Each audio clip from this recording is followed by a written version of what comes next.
आदरणीय सभापति जी, राष्ट्रपति जी के अभिभाषण पर धन्यवाद देने के लिए मैं भी इस चर्चा में शामिल हुआ हूं। राष्ट्रपति महोदया के भाषण में देशवासियों के लिए प्रेरणा भी थी, प्रोत्साहन भी था और एक प्रकार से सत्य मार्ग को पुरस्कृत भी किया गया था। आदरणीय सभापति जी, पिछले 2-2.5 दिन में इस चर्चा में करीब 70 माननीय सांसदों ने अपने विचार रखे हैं। इस चर्चा को समृद्ध बनाने के लिए राष्ट्रपति महोदया के अभिभाषण को व्याख्यायित करने में आप सभी माननीय सांसदों ने जो योगदान दिया है, इसके लिए मैं आप सबका भी आभार व्यक्त करता हूं।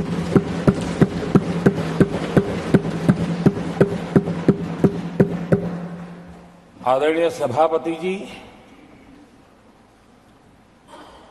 भारत की आजादी के इतिहास में हमारी संसदीय लोकतांत्रिक यात्रा में बहुत दशकों के बाद देश की जनता ने एक सरकार को तीसरी बार देश की सेवा करने का अवसर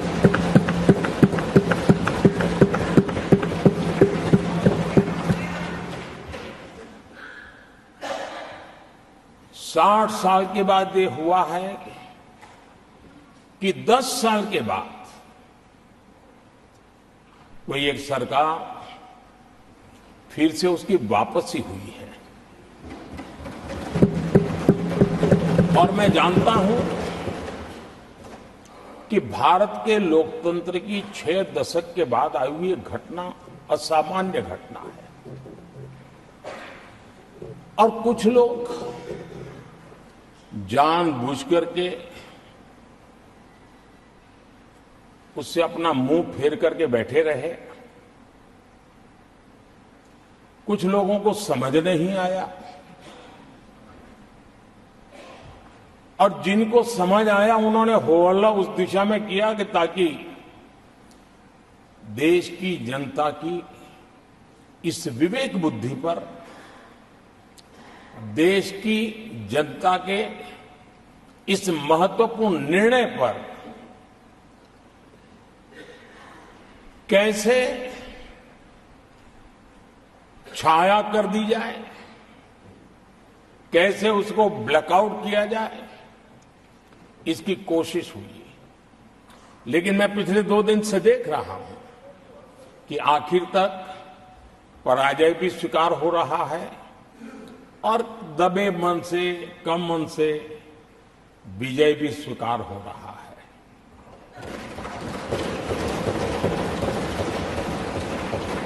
आदरणीय सभापति जी, कांग्रेस के हमारे कुछ साथियों को मैं हृदय से धन्यवाद करना चाहता हूं, क्योंकि नतीजे आए तब से हमारे एक साथी की तरफ से मैं देख रहा था, उनकी पार्टी उनको समर्थन तो नहीं कर रहे थे, लेकिन अकेले झंडा लेकर दौड़ रहे थे। और मैं कहता हूं, वो जो कहते थे उनके मुंह में घी शक्कर। और ये मैं क्यों कह रहा हूं? क्योंकि उन्होंने बार बार ढोल पीटा था 1/3 सरकार।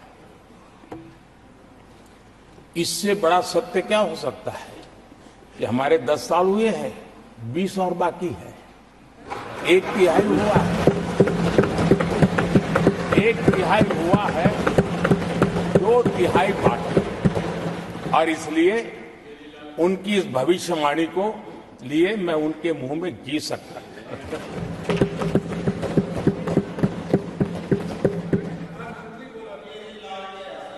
आदरणीय सभापति जी, 10 वर्षों के अखंड एकनिष्ठ अविरत सेवा भाव से किए हुए कार्य को देश की जनता ने जी भर करके समर्थन दिया है। देश की जनता ने आशीर्वाद दिए हैं। आदरणीय सभापति जी, इस चुनाव में देशवासियों की विवेक बुद्धि पर गर्व होता है, क्योंकि उन्होंने प्रोपेगेंडा को परास्त कर दिया है।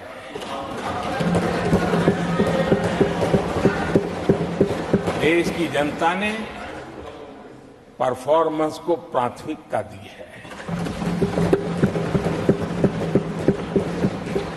भ्रम की राजनीति को देशवासियों ने ठुकराया है और भरोसे की राजनीति पर विजय की मोहर लगा।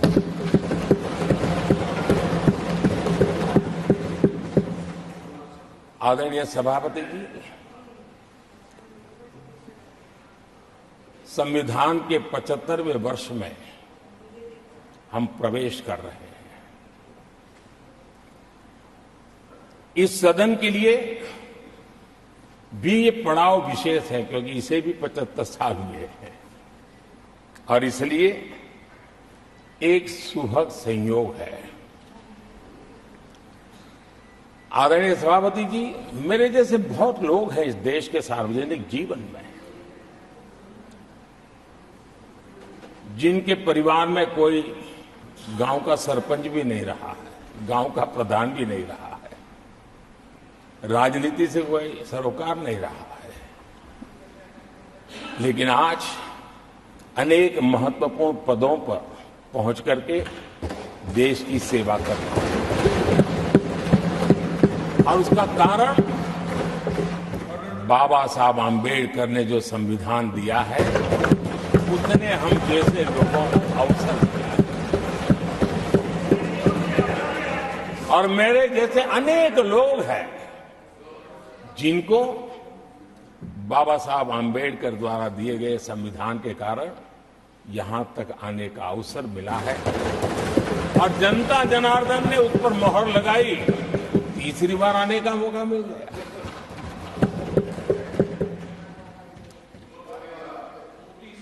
आदरणीय सभापति जी,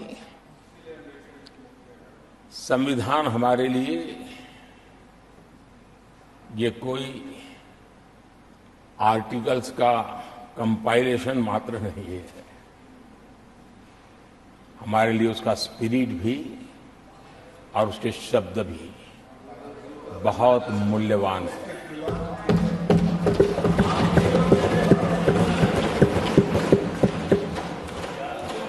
और हमारा मानना है कि किसी भी सरकार के लिए, किसी भी सरकार के नीति निर्धारण में, कार्यकलापों में हमारा संविधान लाइट हाउस का काम करता है, दिशा दर्शक का काम करता है, हमारा मार्गदर्शन करता है। आदरणीय सभापति जी, मुझे याद है मैंने जब लोकसभा में हमारी सरकार की तरफ से कहा गया कि हम 26 नवंबर को संविधान दिवस के रूप में मनाएंगे, तो मैं हैरान हूं जो आज संविधान की प्रत लेकर के कूदते रहते हैं, दुनिया में लहराते रहते हैं, उन लोगों ने विरोध किया था 26 जनवरी तो है, तो संविधान दिवस क्यों लाए। और आज संविधान दिवस के माध्यम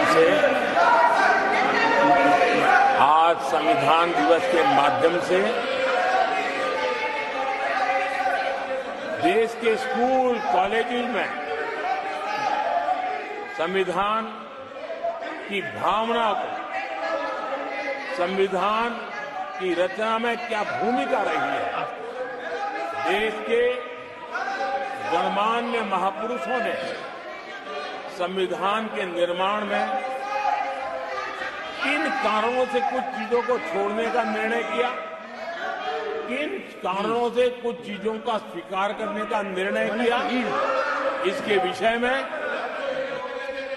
हमारे स्कूल कॉलेजेस में विस्तार से चर्चा हो, निबंध स्पर्धाएं हो, चर्चा सभाएं हो, एक व्यापक रूप से संविधान के प्रति आस्था का भाव जगे और संविधान के प्रति समझ विकसित हो।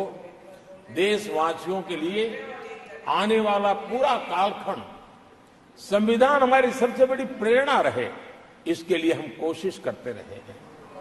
और अब जब 75 वर्ष में प्रवेश कर रहे हैं तो हमने इसे एक जन उत्सव के रूप में राष्ट्रव्यापी उत्सव मनाने का तय किया और इससे देश के कोने कोने में संविधान की भावना को, संविधान के पीछे जो मकसद है उसके विषय में भी देश को अवगत कराने का प्रयास है। आदरणीय सभापति जी, देश की जनता ने हमें तीसरी बार जो अवसर दिया है वो अवसर विकसित भारत, आत्मनिर्भर भारत,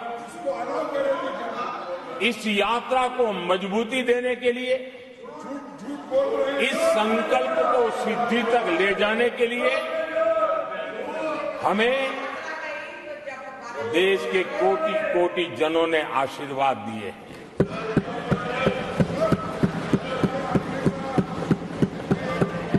आदरणीय सभापति जी, ये चुनाव 10 वर्ष की सिद्धियों पर तो मोहर है ही, लेकिन ये चुनाव भविष्य के संकल्पों के लिए भी देश की जनता ने हमें चुना, क्योंकि देश की जनता का एकमात्र भरोसा हम पर होने के कारण आने वाले सपनों को, संकल्पों को सिद्ध करने के लिए हमें अवसर दिया। आदरणीय सभापति जी, देश भली भांति जानता है, देश ने पिछले 10 वर्षों में हमारे देश की अर्थव्यवस्था को 10 नंबर से 5 नंबर पर पहुंचाने में सफलता पाई और जैसे जैसे नंबर निकटता की सिद्धि की ओर पहुंचता है, एक की तरफ पहुंचता है, तो चुनौतियां भी बढ़ती हैं और कोरोना के कठिन कालखंड के बावजूद, संघर्ष की वैश्विक परिस्थितियों के बावजूद, तनाव के वातावरण के बावजूद भी हम हमारे देश की अर्थव्यवस्था को 10 नंबर से आज विश्व में 5 नंबर पर पहुंचाने में सफल।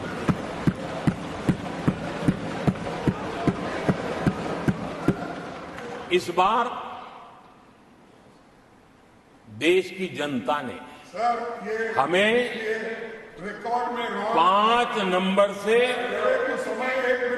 3 नंबर की इकोनॉमी पर पहुंचाने के लिए जनादेश दिया है और मुझे पक्का विश्वास है कि देश की जनता ने हमें जो जनादेश दिया है, हम भारत की अर्थव्यवस्था को विश्व के टॉप 3 में पहुंचा के रहेंगे।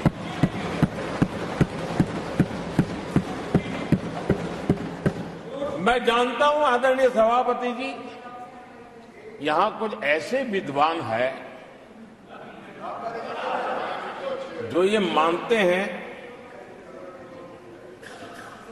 कि इसमें क्या है, ये तो होने ही वाला है, ये तो अपने आप तीसरे नंबर पे पहुंचने वाली है,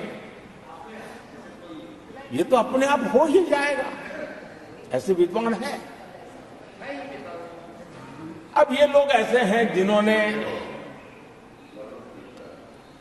ऑटो पायलट मोड पर सरकार चलाने का या तो रिमोट पायलट पर सरकार चलाने का उनको आदी है, इसलिए वो कुछ करना धरने में विश्वास नहीं करते हैं। वो कुछ करने धरने में विश्वास नहीं करते, वो इंतजार करना जानते हैं। लेकिन हम परिश्रम में कोई कमी नहीं रखेंगे।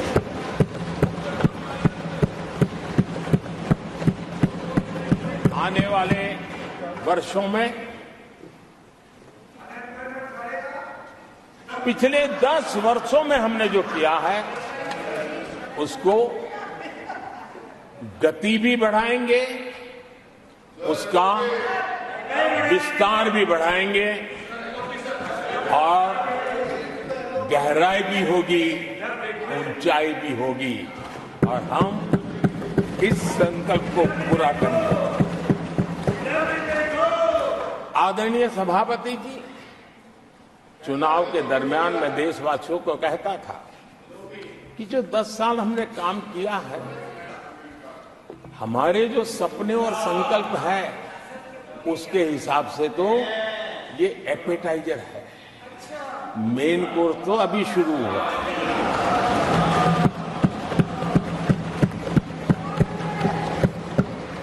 आदरणीय सभापति जी, आने वाले 5 साल मूल सुविधाओं के सैचुरेशन के और हम एक सामान्य नागरिक की जो रोजमर्रा की जिंदगी की आवश्यकताएं होती हैं,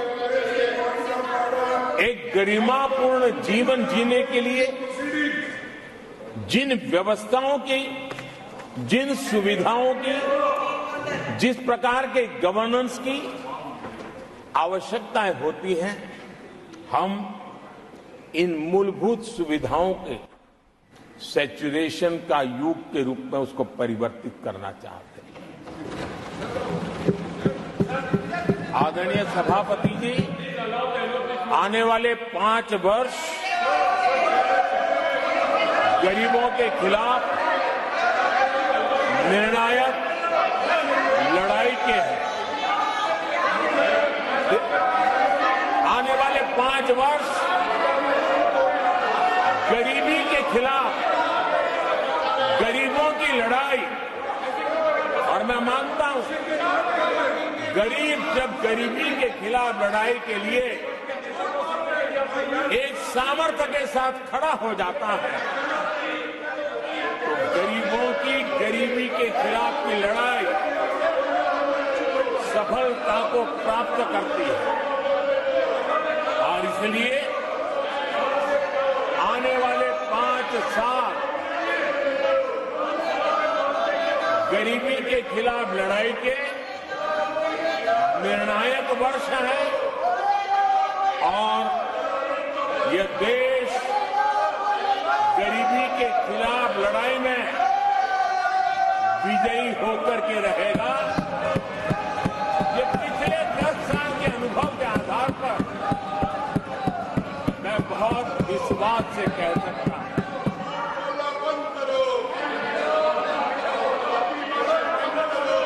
आदरणीय सभापति जी, जब देश तीसरी बड़ी इकोनॉमी बनेगा तो इसका लाभ, इसका प्रभाव जीवन के हर क्षेत्र पर पड़ने वाला है। विकास के विस्तार के अनेक अवसर उपलब्ध होने वाले हैं और इसलिए जब हम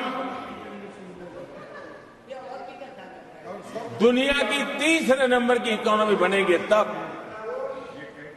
भारत के हर स्तर पर सकारात्मक प्रभाव तो होगा, लेकिन वैश्विक परिवेश में अभूतपूर्व प्रभाव पैदा होने वाला है।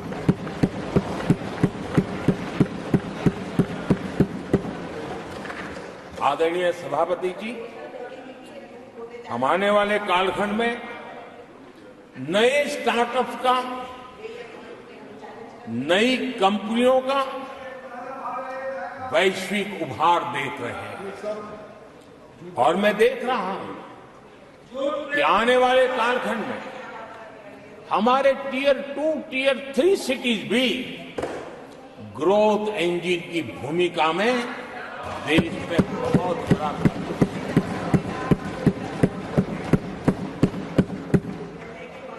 आदरणीय सभापति जी, ये शताब्दी टेक्नोलॉजी ड्रिवन शताब्दी है और इसलिए हम कई नए सेक्टर्स में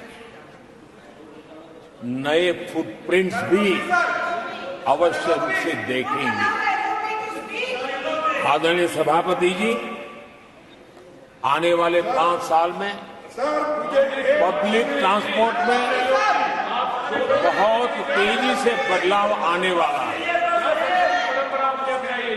और इसका लाभ भारत के कोटि कोटि जनों को जल्द से जल्द मिले, उस दिशा में हम गंभीरता से आगे बढ़ना चाहते हैं। आदरणीय सभापति जी, भारत की विकास यात्रा में हमारे छोटे शहर, चाहे खेल जगत हो, चाहे शिक्षा जगत हो, चाहे इनोवेशन हो, चाहे पेटेंट की रजिस्ट्री हो, मैं साफ देख रहा हूं कि हमारे छोटे छोटे शहर, हजारों की तादाद में से शहर भारत में एक विकास का नया इतिहास गढ़ने वाले हैं।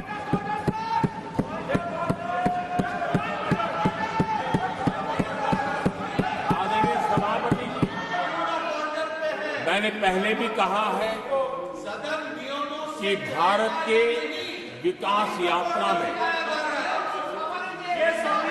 4 प्रमुख स्तंभ हैं। उसका सशक्तिकरण, उनको अवसर, ये बहुत बड़ी ताकत देने वाले हैं। आदरणीय सभापति जी,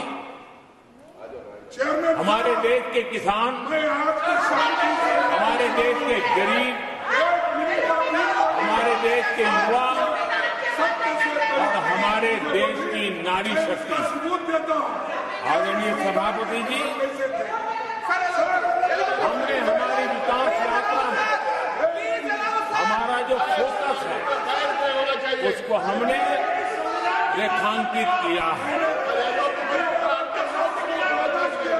आदरणीय सभापति जी, यहां भी कई साथियों ने खेती और किसानी को लेकर के हर एक ने विस्तार से अपने विचार रखे हैं और अनेक बातें सकारात्मक रूप से भी रखी है। मैं किसानों को लेकर सभी सदस्यों को और उनकी भावनाओं का आदर करता हूं। बीते 10 वक्त में हम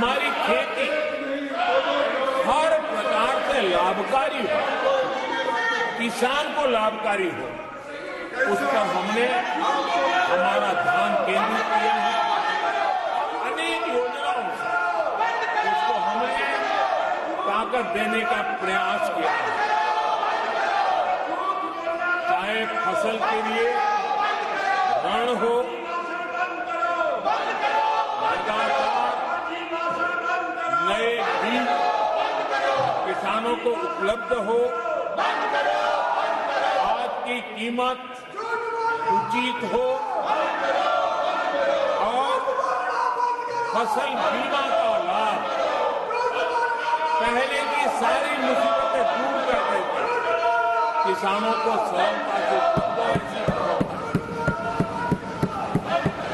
चाहे एमएसपी पर खरीद की बात हो, हमने पुराने सारे रिकॉर्ड तोड़ करके किसानों को लाभ दिया।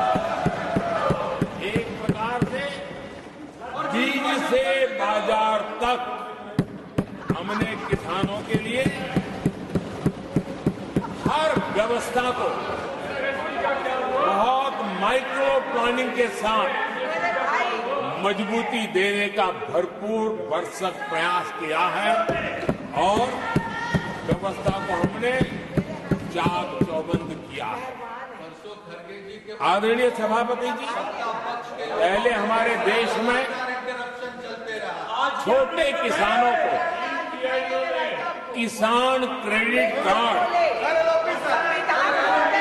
लोन पाना करीब करीब न के बराबर था, बहुत मुश्किल था।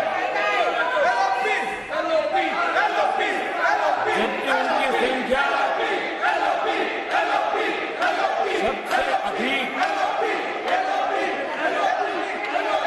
आज हमारी नीतियों के कारण, किसान क्रेडिट कार्ड के विस्तार के कारण,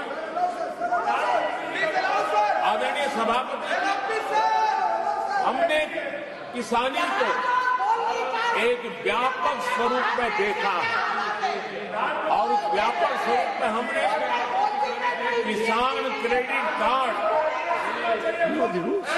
पशुपालकों और मछुआरों को किसान क्रेडिट कार्ड का हमने लाभ मुहैया कराया है। और इसके कारण हमारे किसानों का खेती के काम को, उसके विस्तार को भी मजबूती दी है। तो किसाने भी हमने काम किया। आदरणीय सभापति,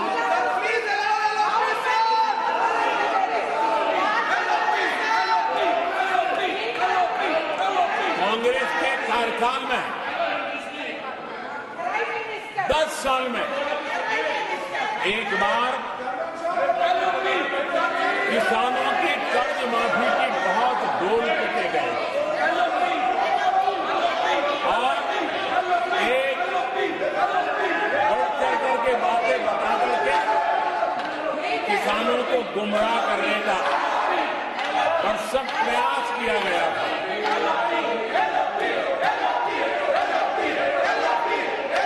और 60,000 करोड़ की कर्ज माफी, उसका इतना हल्ला मचाया था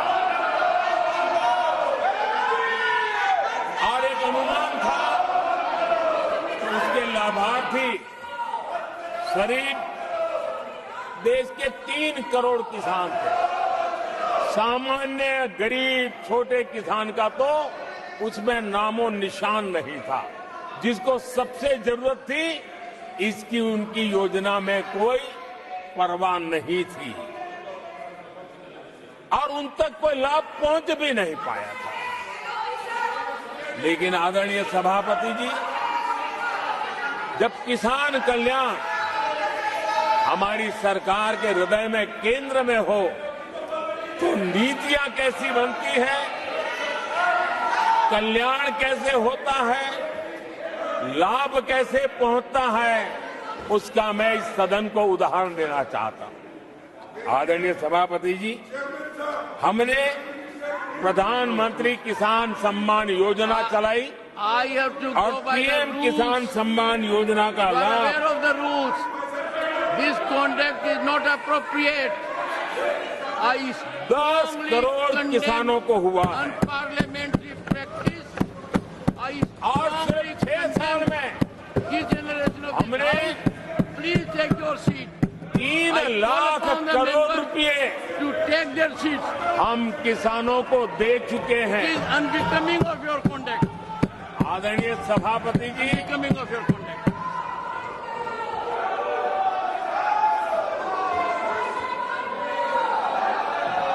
आदरणीय सभापति जी, देश देख रहा है झूठ फैलाने वालों की सत्य सुनने की ताकत भी नहीं होती।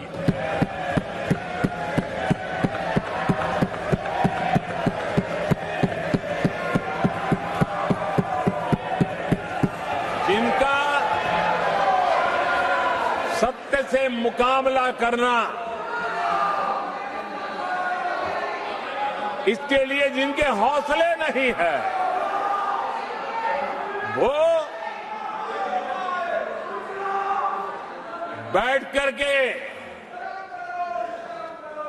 इतनी चर्चा के बाद उन्होंने उठाए हुए सवालों के जवाब भी सुनने की हिम्मत नहीं है। इन्होंने ये अपर हाउस को अपमानित कर रहे हैं। इस अपर हाउस की महान परंपरा को अपमानित कर रहे हैं। आदरणीय सभापति जी, देश की जनता ने हर प्रकार से उनको इतना पराजित कर दिया है कि अब उनके पास गली मोहल्ले में चीखने के सिवाय कुछ बचा नहीं। नारेबाजी, हो हल्ला और मैदान छोड़ के भाग जाना, यही उनके नसीब में लिखा हुआ। माननीय सदस्यगण, अत्यंत दर्दनाक, पीड़ादायक, अमर्यादित आचरण से देखकर मैं हूं। शासन तीसरे निरंतर लगातार काल में है। 6 दशक के बाद मैंने चर्चा की और मैंने अनुरोध किया कि प्रतिपक्ष के नेता को बिना बेरोक टोक बोलने का सुअवसर दिया। आज वो सदन छोड़कर नहीं गए हैं, मर्यादा छोड़कर गए हैं। आज उन्होंने मुझे पीठ नहीं दिखाई है, भारत के संविधान को पीठ दिखाई है। आज उन्होंने मेरा अनादर और आपका अनादर नहीं किया है, उस शपथ का अनादर किया है जो संविधान के तहत ली है। भारत के संविधान की इससे बड़ी अपमानित बात नहीं हो सकती। ऐसा कैसे हो सकता है? House of elders, the upper house, हमें देश का मार्गदर्शन करना है। मैं उनके आचरण की भर्त्सना करता हूं। देश के 140 करोड़ लोग इसे हाथ होंगे। सदन का मतलब है सत्ता पक्ष की बात सुनो जब आपने अपनी पूरी बात कह दी।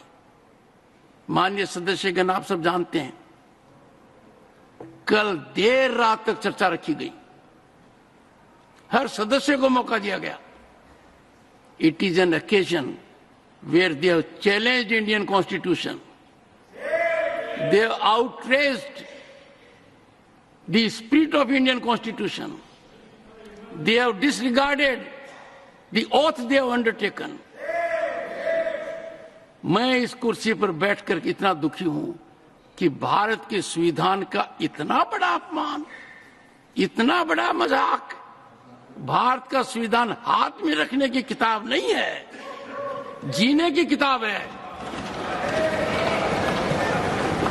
मैं आशा करता हूं कि वो आत्मचिंतन करेंगे, मंथन करेंगे, अपने दिल को टटोलेंगे और कर्तव्य पर आएंगे। माननीय प्रधानमंत्री जी,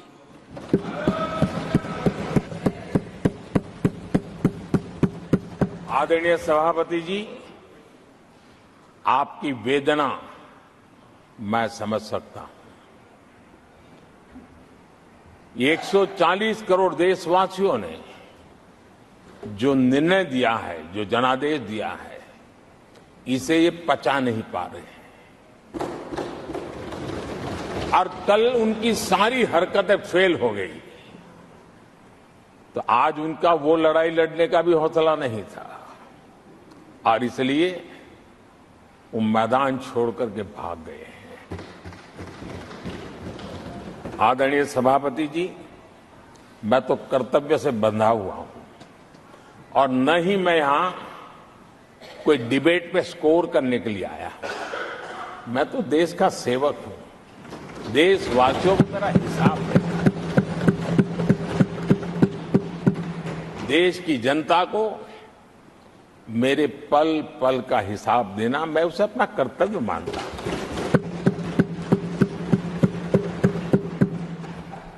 आदरणीय सभापति जी, वैश्विक परिस्थितियां ऐसी पैदा हुई कि फर्टिलाइजर के लिए बहुत बड़ा संकट पैदा हुआ।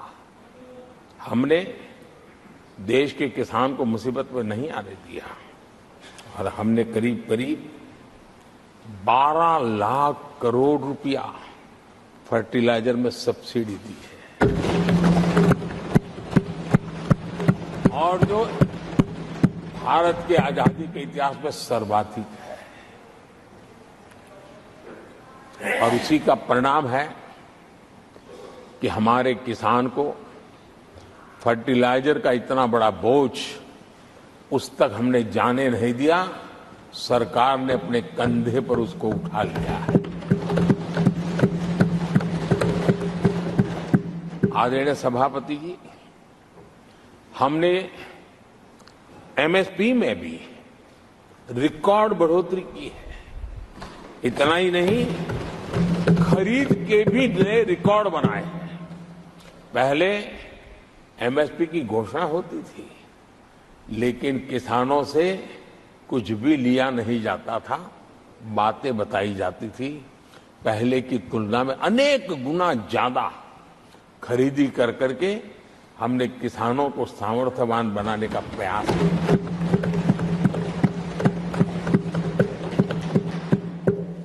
आदरणीय सभापति जी, 10 वर्षों में हमने कांग्रेस सरकार की तुलना में धान और गेहूं किसानों तक 2.5 गुना अधिक पैसा पहुंचाया और हम आने वाले 5 साल सिर्फ इसी का इंक्रीमेंटल वृद्धि करके रुकना नहीं चाहते। हम नए नए क्षेत्रों को, उन कठिनाइयों का अध्ययन करके उसकी मुक्ति के लिए प्रयास कर रहे हैं और इसलिए आदरणीय सभापति जी, अन्न भंडारण का विश्व का सबसे बड़ा अभियान हमने हाथ लिया है और लाखों की तादाद में विकेंद्रित व्यवस्था के तहत अन्न भंडारणों की रचना करने की दिशा में काम चल पड़ा है। फल और सब्जी एक ऐसा क्षेत्र है, हम चाहते हैं किसान उस तरफ मुड़े और उसके भंडारण के लिए भी एक व्यापक इंफ्रास्ट्रक्चर की दिशा में हम काम कर रहे हैं। आदरणीय सभापति जी, सबका साथ सबका विकास, इस मूल मंत्र को लेकर के हमने देश सेवा की हमारी यात्रा को निरंतर विस्तार देने का प्रयास किया है। देशवासियों को गरिमापूर्ण जीवन देना, ये हमारी प्राथमिकता रही है। आजादी के बाद अनेक दशकों तक जिनको कभी पूछा नहीं गया, आज मेरी सरकार उनको पूछती तो है, उनको पूजती भी है।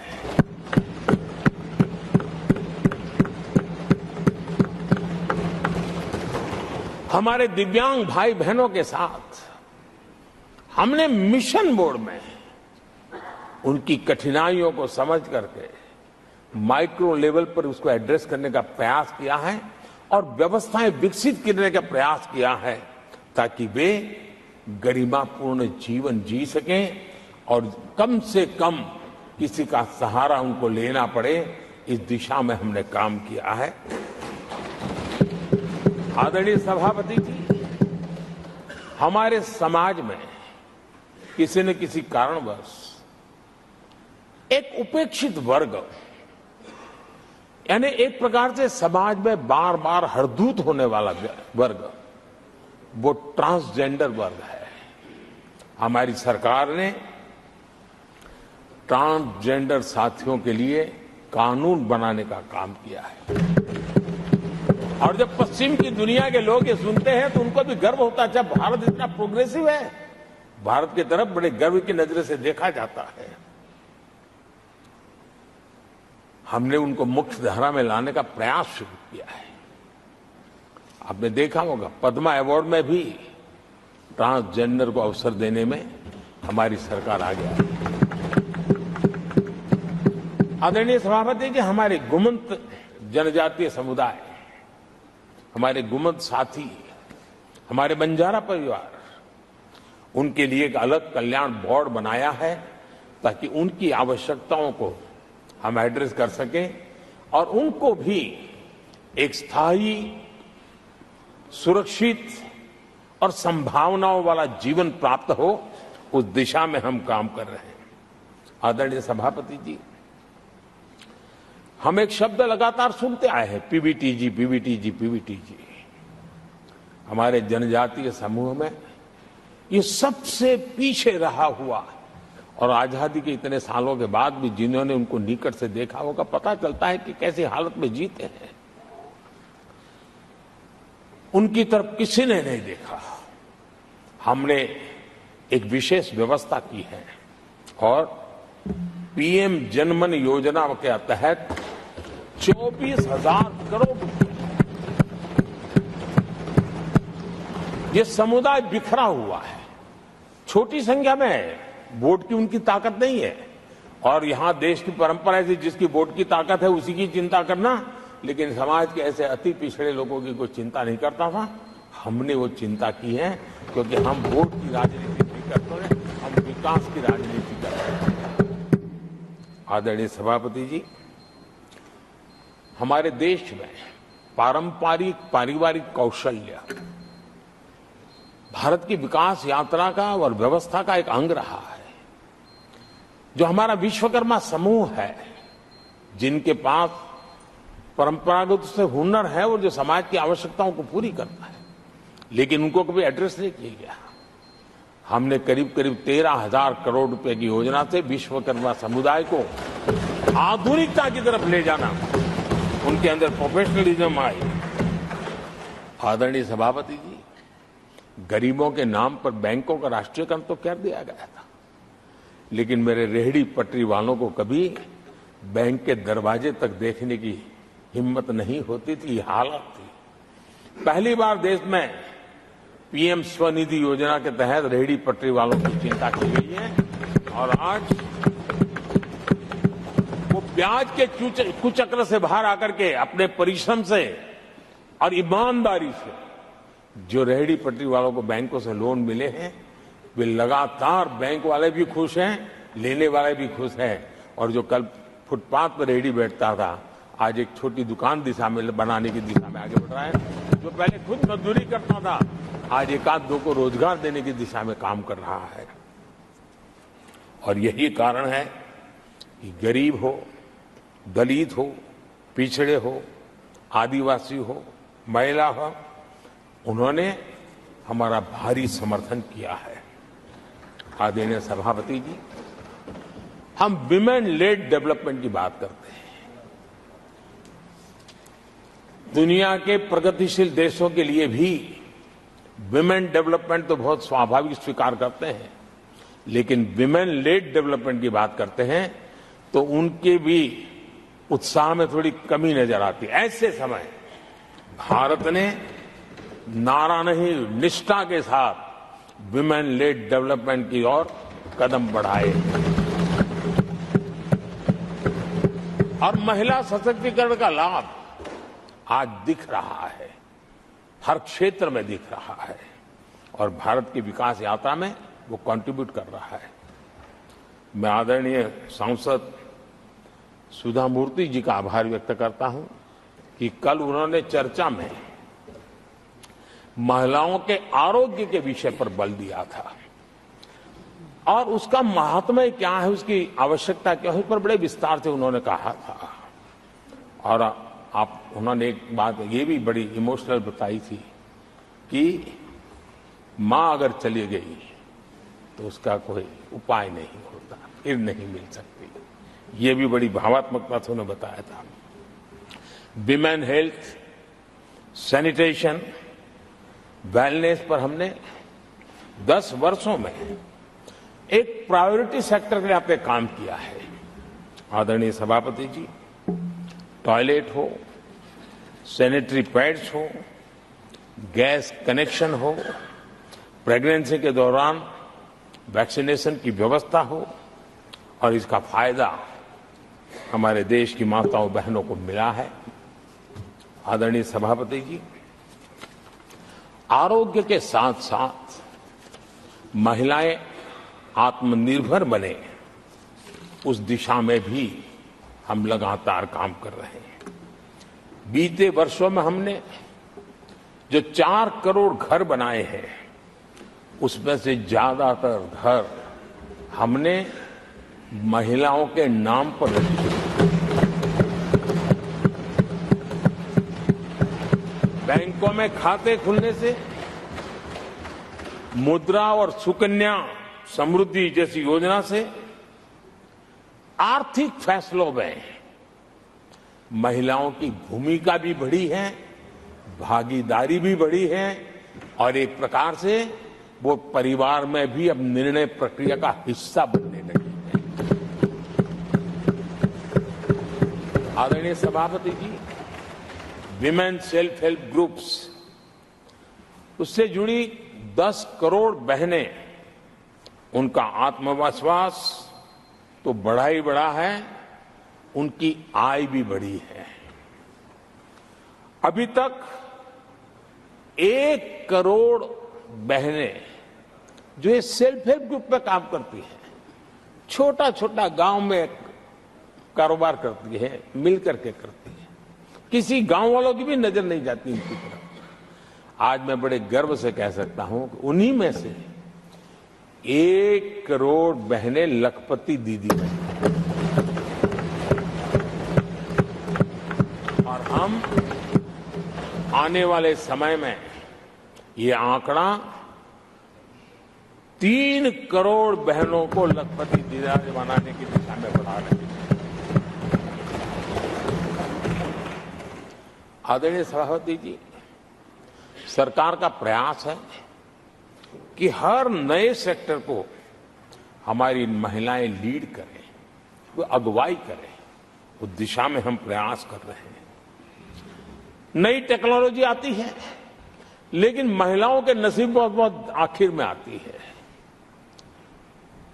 हमारी कोशिश है कि नई टेक्नोलॉजी का पहला अवसर हमारी महिलाओं के हाथ लगे और वे इसको और इसी के तहत नमो ड्रोन दीदी ये अभियान बहुत सफलतापूर्वक आगे बढ़ा है और आज गांव में किसानों को मदद करने का टेक्नोलॉजी के माध्यम से काम गांव की हमारी महिलाएं कर रही। और मैं जब उनसे बात कर रहा था, मुझे कह रही है, अरे साहब हम लोग कभी साइकिल भी नहीं चलाना जानते थे, आपने हमें पायलट बना दिया है और पूरा गांव हमें पायलट दीदी के नाम से जानने लगा।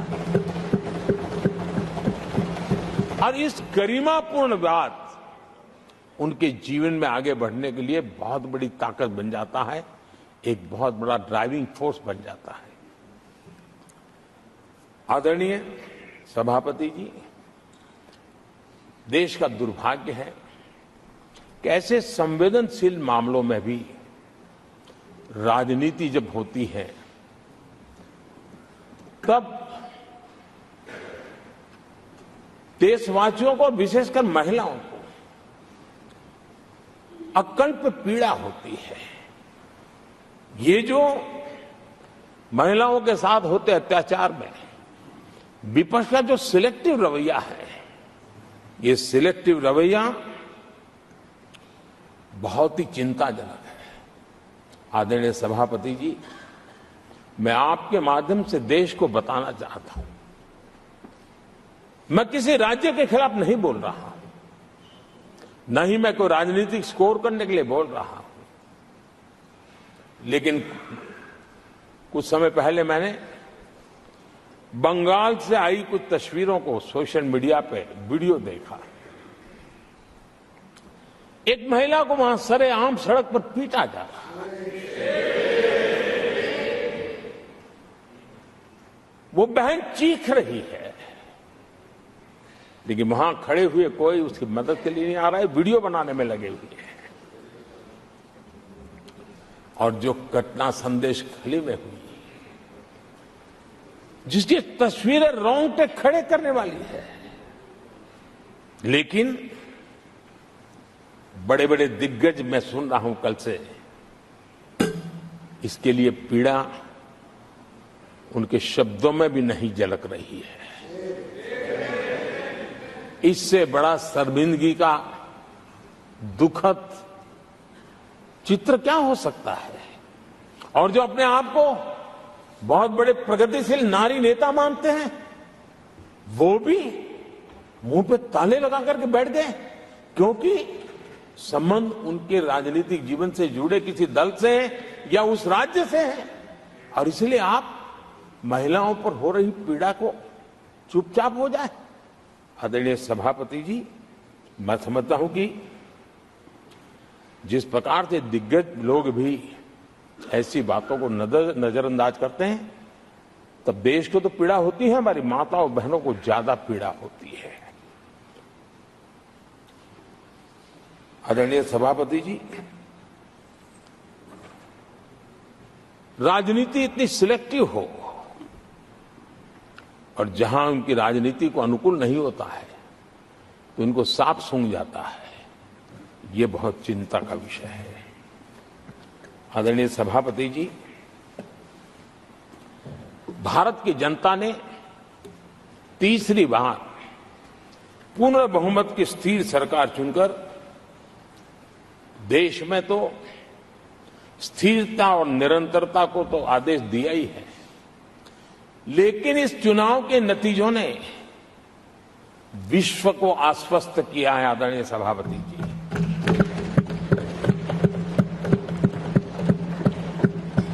और इस नतीजों के कारण भारत विश्व भर के निवेशकों के लिए एक बहुत बड़ा आकर्षण का केंद्र बनकर के उभर रहा है। इफ्स और बट्स का समय पूरा हो चुका है और भारत में विदेश का निवेश भारत के नौजवानों के लिए रोजगार के नए अवसर लेके आता है, भारत के युवाओं की टैलेंट को विश्व के मंच पर ले जाने का एक अवसर बन जाता है। आदरणीय सभापति जी, honourable prime minister, honorable members, the reply to the discussion on the motion of thanks on the President's address is underway.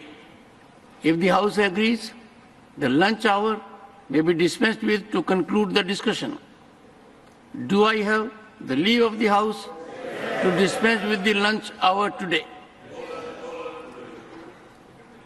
Honorable Prime Minister, आपने मुझे भी एक मौका दिया है जो मेरे से पहले एक चेयरमैन को ही मिला है, to listen to the prime minister in his third term replying to the president's address.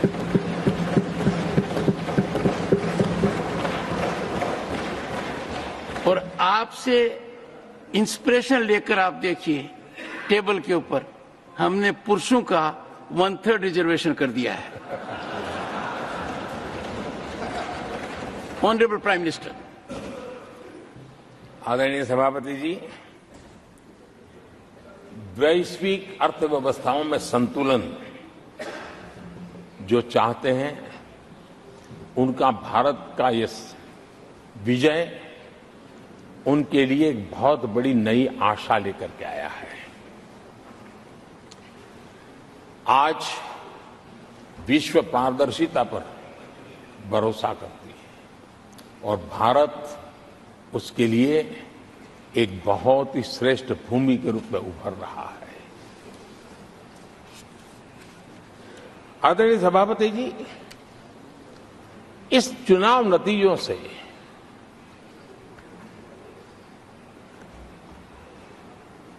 जो कैपिटल मार्केट है उसमें तो उछाल नजर आ ही रहा है, लेकिन दुनिया में भी बहुत बड़ा उमंग और आनंद का माहौल है। तो मैं अपने व्यक्तिगत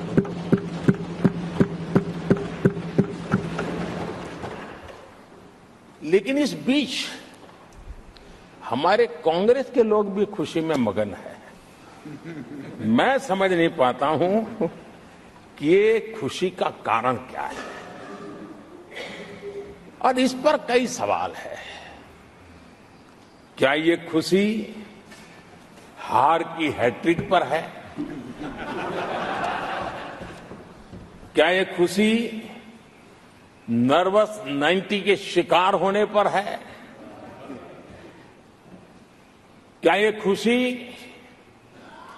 एक और असफल लॉन्च की है? आदरणीय सभापति जी, मैं देख रहा था ये उत्साह उमंग से खड़गे जी भी बड़े नजर आ रहे थे, लेकिन शायद खड़गे जी ने उनकी पार्टी की बड़ी सेवा की है, क्योंकि जो ये पराजय का ठिकरा जिन पर फूटना चाहिए था उनको उन्होंने बचा लिया और खुद दीवार बन के खड़े हो गए।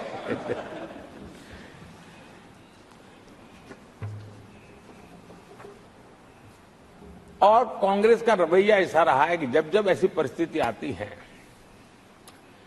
तो दलित को, पिछड़े को ही ये मार झेलनी पड़ती है और वो परिवार बच निकल जाता है।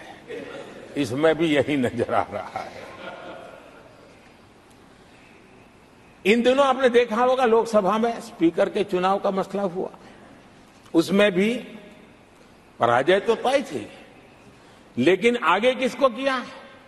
तो एक दलित को बड़ी चलाने के लिए खेल खेला उन्होंने। उनको मालूम था कि वो पराजित होने वाले, लेकिन उन्हीं को आगे किया। राष्ट्रपति उपराष्ट्रपति पद के चुनाव थे तो 2022 में उन्होंने उपराष्ट्रपति पद के लिए सुशील कुमार शिंदे जी को आगे किया, उनको मरवा दिया। दलित मरे, उनका कुछ जाता नहीं है। 2017 में हार तय थी तो उन्होंने मीरा कुमार को लगा दिया, पराजय हुआ, उनको पराजय झेलना पड़ा। कांग्रेस की एससी, एसटी, ओबीसी ये विरोधी मानसिकता है, जिसके कारण ये पूर्व राष्ट्रपति श्री रामनाथ कोविंद जी का अपमान करते रहे। इसी मानसिकता के कारण देश की पहली आदिवासी महिला राष्ट्रपति को भी उन्होंने अपमानित करना, विरोध करने में कोई कमी नहीं दी, और ऐसे शब्दों का प्रयोग किया जो कोई नहीं कर सकता है। आदरणीय सभापति जी, ये संसद, ये उच्च सदन सार्थक वाद विवाद संवाद और इस मनोमंथन में से अमृत निकाल करके देशवासियों देने के लिए है। ये देश का सबसे बड़ा मंच माना जाएगा। लेकिन जब मैंने कई वरिष्ठ नेताओं की बातें सुनी पिछले 2 दिन में, सिर्फ मुझे ही नहीं पूरे देश को निराशा हुई है। यहां कहा गया कि ये देश के इतिहास का पहला चुनाव था जिसका मुद्दा संविधान की रक्षा था। मैं जरा उन्हें याद कराना चाहता हूं। क्या अब भी एक फेक नैरेटिव चलाते रहोगे क्या? क्या आप भूल गए 1977 का चुनाव? अखबार बंद थे, रेडियो बंद थे, बोलना भी बंद था और एक ही मुद्दे पर देशवासियों ने वोट किया था। लोकतंत्र की पुनर्स्थापना के लिए वोट किया था। संविधान की रक्षा के लिए पूरे विश्व में इससे पीड़ाकृत चुनाव नहीं हुआ है और भारत के लोगों की रगों में लोकतंत्र किस प्रकार से जीवित है वो 1977 के चुनाव ने दिखा दिया। लेकिन आप गुमराह कर रहे हो देश को। मैं मानता हूं कि संविधान की रक्षा का वो सबसे बड़ा चुनाव था और उस समय देश की विवेक बुद्धि ने संविधान की रक्षा के लिए उस समय सत्ता पर बैठे हुए लोगों को उखाड़ करके फेंक दिया था। और इस बार अगर संविधान की रक्षा का चुनाव था तो देशवासियों ने संविधान की रक्षा के लिए हमें योग्य पाया है। संविधान की रक्षा के लिए देशवासियों को हम पर भरोसा है। कहां अगर संविधान की रक्षा कोई कर सकता है तो यही लोग कर सकते हैं और देशवासियों ने हमें जनादेश दिया है। आदरणीय सभापति जी,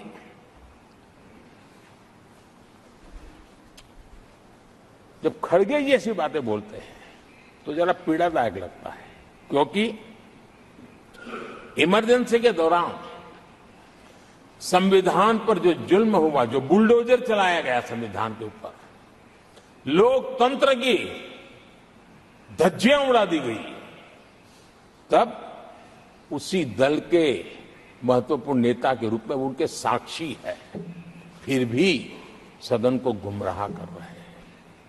आदरणीय सभापति जी, आपातकाल को मैंने बहुत निकट से देखा है।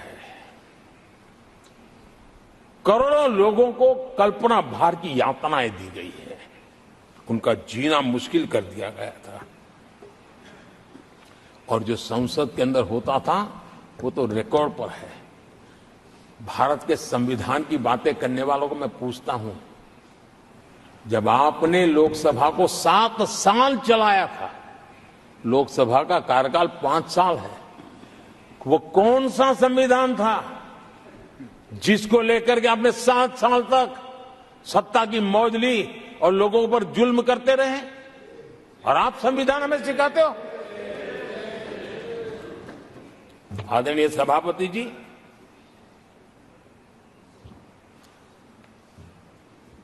दर्जनों आर्टिकल्स पर, यानी संविधान की आत्मा को छिन्न विच्छिन्न करने का पाप इन्हीं लोगों ने उस कालखंड में किया था।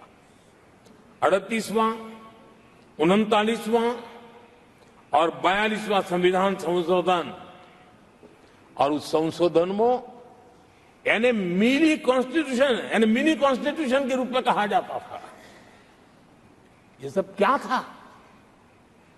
आपके मुंह में संविधान की रक्षा शब्द शोभा नहीं देता है। ये पाप कर करके आप बैठे हुए लोग हो। इमरजेंसी में पिछली सरकार में 10 साल ये कैबिनेट में थे खड़गे जी, क्या हुआ था? प्रधानमंत्री संवैधानिक पद है, प्रधानमंत्री के पद के ऊपर एनएसी बैठ जाना, ये कौन से संविधान में से लाए थे व्यवस्था?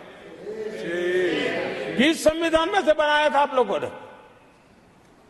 आपने देश के प्रधानमंत्री पद की गरिमा को चकनाचूर कर दिया था और रिमोट पायलट बनकर के आप उसके माथे पर बैठ गए थे। कौन सा संविधान आपको अनुमति देता है? आदरणीय सभापति जी, जरा ये बताएं हमको, वो कौन सा संविधान है जो एक सांसद को कैबिनेट के निर्णय को सार्वजनिक रूप से फाड़ देने का हक दे देता है? तो कौन सा संविधान था? किस हैसियत से फाड़ा गया था? आदरणीय सभापति जी, हमारे देश में लिखित रूप में प्रोटोकॉल की व्यवस्था है। राष्ट्रपति, उपराष्ट्रपति, प्रधानमंत्री, स्पीकर सब कैसे कहां होते हैं?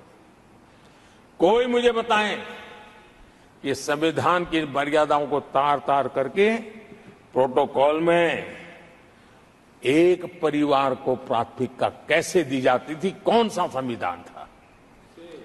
संवैधानिक पदों पर बैठे हुए लोगों बाद में, एक परिवार के लोग पहले। कौन से संविधान की मर्यादा रखी थी आपने? और आज संविधान की बातें करते हैं, संविधान लहराते हैं, जय संविधान कहते हैं। अरे आप लोग तो India is Indira, Indira is India के नारे लगा करके जिए हो। आपको संविधान की कोई आदर भाव कभी व्यक्त कर नहीं पाए हो।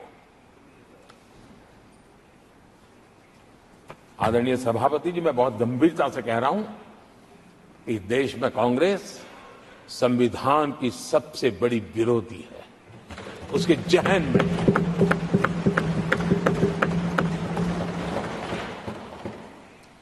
आदरणीय सभापति जी, इस पूरी चर्चा के दरमियान उनको 200-500 साल की बातें करने का तो हक है, लेकिन इमरजेंसी की बात निकले तो वो तो बहुत पुराना हो गया। तो आपके पाप पुराने हो जाते हैं तो खत्म हो जाते हैं क्या? आदरणीय सभापति जी, इस हाउस में कोशिश की गई संविधान की बात करना, लेकिन इमरजेंसी को कभी भी आने नहीं देना, ये चर्चा करने का अनुभव है। लेकिन ये देश, इनके साथ जो लोग बैठे हैं उसमें भी बहुत लोग हैं जो इमरजेंसी के भुक्तभोगी रहे हैं,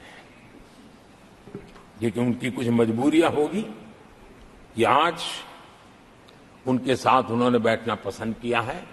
मतलब अवसरवादिता का ये दूसरा नाम है।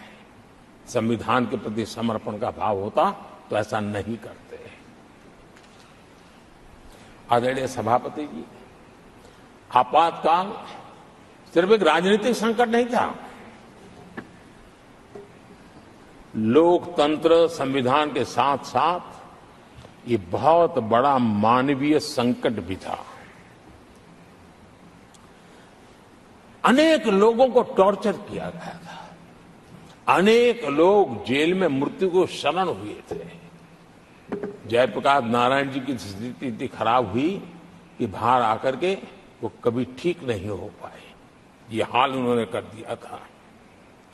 और प्रताड़ना सिर्फ राजनेताओं की नहीं, आम आदमी को भी नहीं छोड़ा गया था, सामान्य आदमी को भी नहीं। और इनका इतने सारे जुल्म, उसमें इनके लोग भी थे अंदर, उनके साथ भी ये जुल्म हुआ। लेकिन आज भूल, आदरणीय सभापति, वो दिन ऐसे थे कि जो कुछ लोग घर से निकले कभी घर लौट करके वापिस नहीं आए और पता तक नहीं चला कि उनका शरीर कहां गया। यहां तक की घटनाएं घटी थी। आदरणीय सभापति जी, ये बहुत सी पार्टियां जो उनके साथ बैठी हैं, वो अल्पसंख्यकों की आवाज होने का जरा दावा करते और बड़े ज्यादा चिल्ला करके बोलते हैं। क्या कोई मुजफ्फरनगर और तुर्कमान गेट, वहां अल्पसंख्यकों के साथ इमरजेंसी में क्या हुआ था, जरा याद करने की हिम्मत करते हैं क्या? बोलने की हिम्मत करते हैं क्या? आदरणीय सभापति जी, और ये कांग्रेस को क्लीन चिट दे रहे हैं। कैसे देश उनको माफ करेगा? ये शर्मनाक है कि ऐसी तानाशाही को भी आज सही कहने वाले लोग हाथ में संविधान की प्रत लेकर के अपने काले कारनामों को छुपाने की कोशिश कर रहे हैं।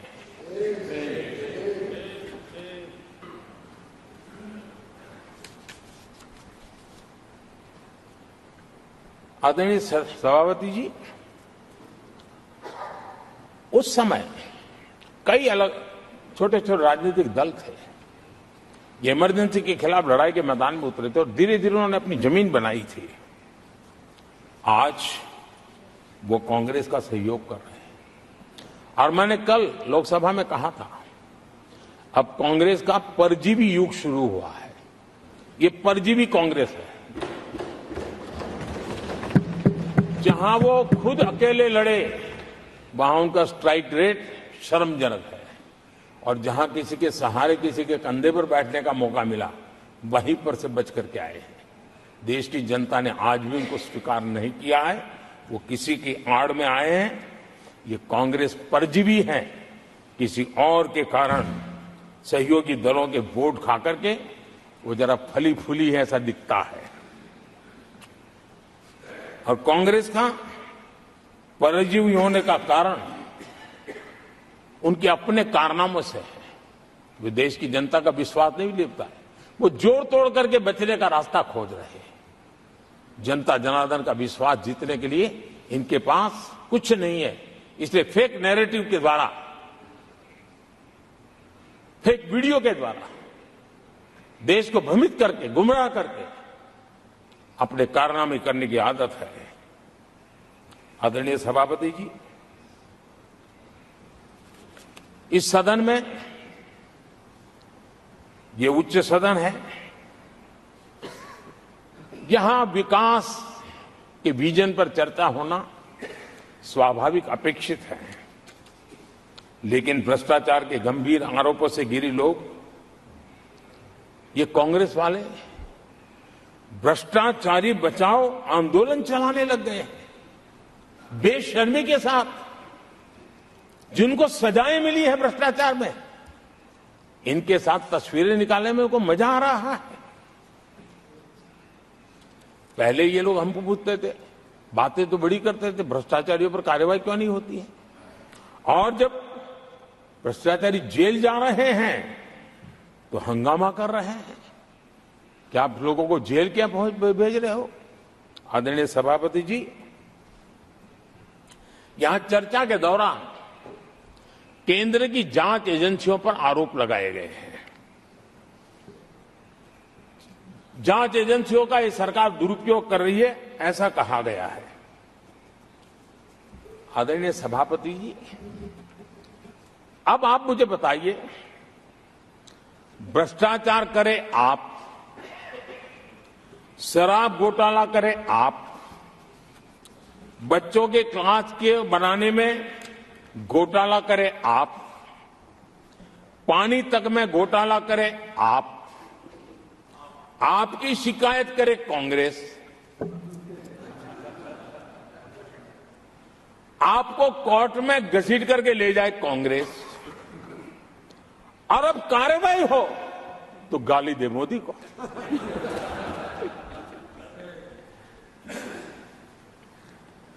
और अब आपस में जरा साथी बन गए हैं लोग। और हिम्मत है तो सदन में खड़े होकर के जवाब मांगो। कांग्रेस पार्टी से मैं आप वालों से कहता हूं, कांग्रेस भी बताएं कि आपने प्रेस कॉन्फ्रेंस करके आपके घोटालों के इतने सारे सबूत देश के सामने रखे थे। कांग्रेस ने प्रेस कॉन्फ्रेंस की थी, इन्हीं लोगों के खिलाफ की थी। अब ये बताएं कि ये जो उन्होंने सबूत प्रेस कॉन्फ्रेंस करके सारी फाइलें बताई थी, क्या वो सबूत सच्चे थे या झूठे थे? दोनों एक दूसरे को खोल करके रख देंगे। आदरणीय सभापति जी, मुझे विश्वास है ऐसी चीजों का जवाब देने की उनके अंदर हिम्मत नहीं है। आदरणीय सभापति जी, ये ऐसे लोग हैं जिनका डबल स्टैंडर्ड है, दोहरा रवैया है।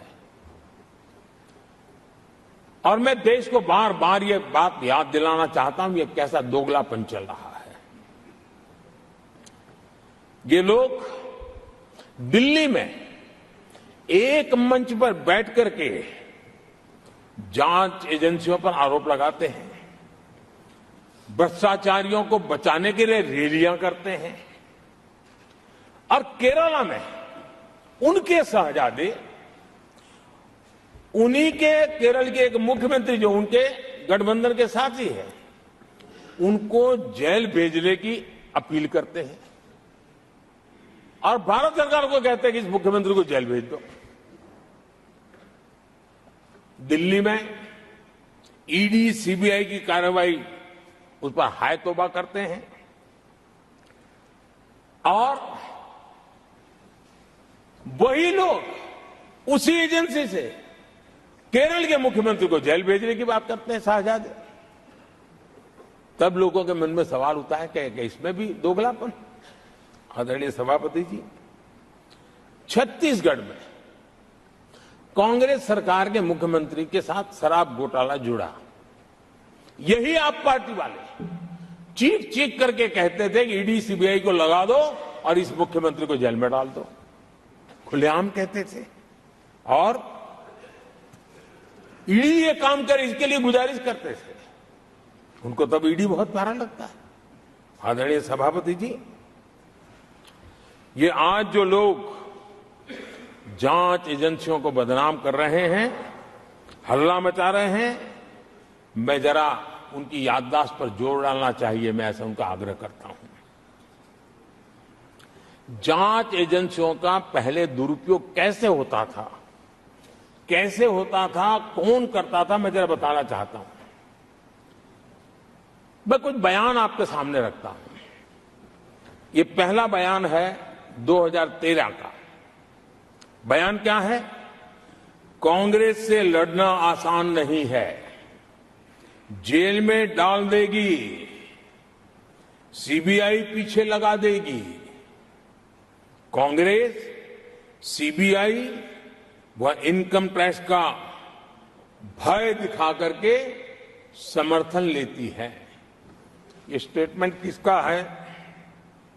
ये बयान है स्वर्गीय मुलायम सिंह जी का। कांग्रेस एजेंसियों का कैसा दुरुपयोग करता है, ये मुलायम सिंह जी ने कहा था।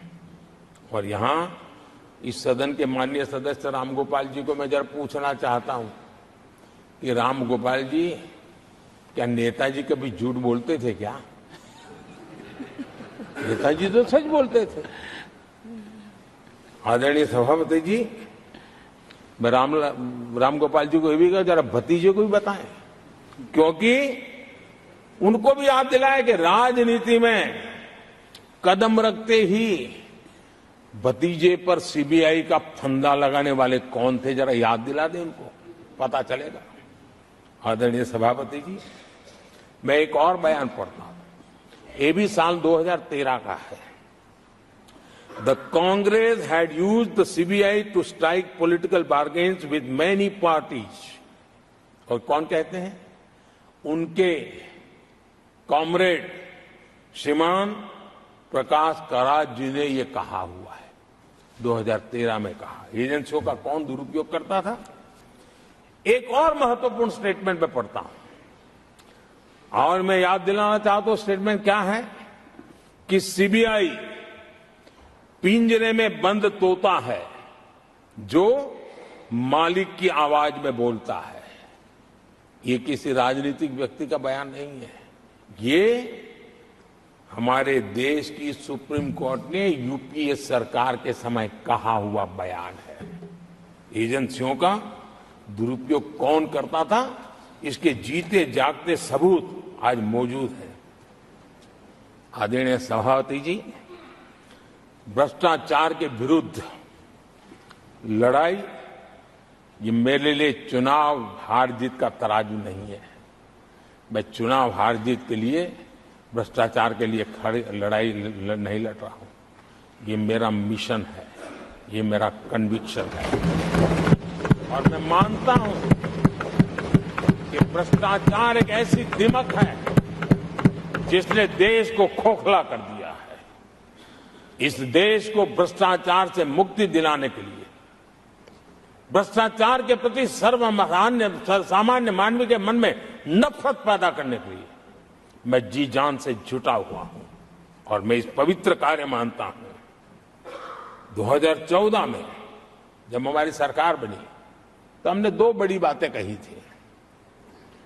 एक, हमने कहा था मेरी सरकार गरीबों को समर्पित है। और दूसरा, भ्रष्टाचार पर, काले धन पर कड़ा प्रहार मेरी सरकार करेगी। ये मैंने 2014 में सार्वजनिक रूप से कहा था। इसी ध्येय को लेकर के एक तरफ गरीबों के कल्याण के लिए विश्व की सबसे बड़ी कल्याण योजना हम चला रहे हैं, गरीब कल्याण योजना चला रहे हैं।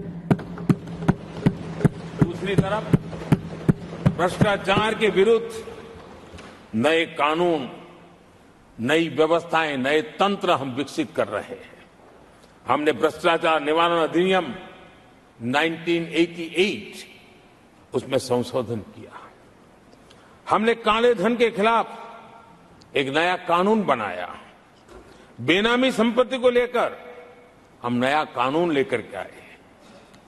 इन कानूनों से भ्रष्ट अधिकारियों पर भी कार्रवाई हो गई, लेकिन लीकेज हटाने के लिए हमने सकारात्मक रूप से गवर्नमेंट में भी बदलाव लाया। हमने डायरेक्ट बेनिफिट ट्रांसफर पर बल दिया। हमने डिजिटल टेक्नोलॉजी का भरपूर उपयोग किया है। और तभी आज हर लाभार्थी तक उसके हक का फायदा तुरंत सीधा पहुंच रहा है। एक नए पैसे का लीकेज नहीं होता है। ये हमारी भ्रष्टाचार के खिलाफ लड़ाई का पहलू है। और जब सामान्य नागरिक को ये व्यवस्था मिलती है तब उसका लोकतंत्र पे भरोसा बढ़ता है, उसको सरकार में अपनापन महसूस होता है। और जब अपनापन महसूस होता है ना, तब तीसरी बार बैठने का मौका मिलता है। आदरणीय सभापति जी,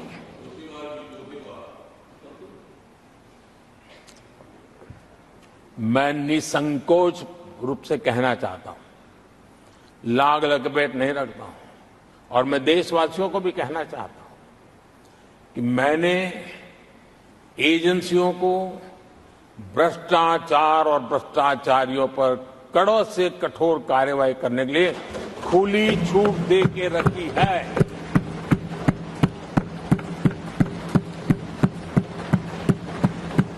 सरकार कहीं पर भी टांग नहीं अड़ाएगी।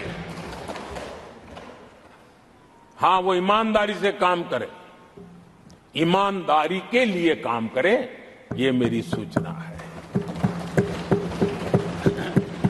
और आदरणीय सभापति जी, मैं फिर देशवासियों को कहना चाहता हूं, कोई भी भ्रष्टाचारी कानून से बच करके नहीं निकलेगा, ये मोदी की गारंटी है। आदरणीय सभापति जी, राष्ट्रपति जी ने अपने संबोधन में पेपर लीक को एक बड़ी समस्या बताया है। मेरी अपेक्षा थी कि सारे दल दलीय राजनीति से ऊपर उठकर इस पर अपनी बात रखते हैं, लेकिन दुर्भाग्य से इतना संवेदनशील महत्वपूर्ण मुद्दा भी, मेरे देश के नौजवानों के भविष्य के साथ जुड़ा मुद्दा भी इन्होंने राजनीति के भेंट चढ़ा दिया। इससे बड़ा दुर्भाग्य क्या हो सकता है।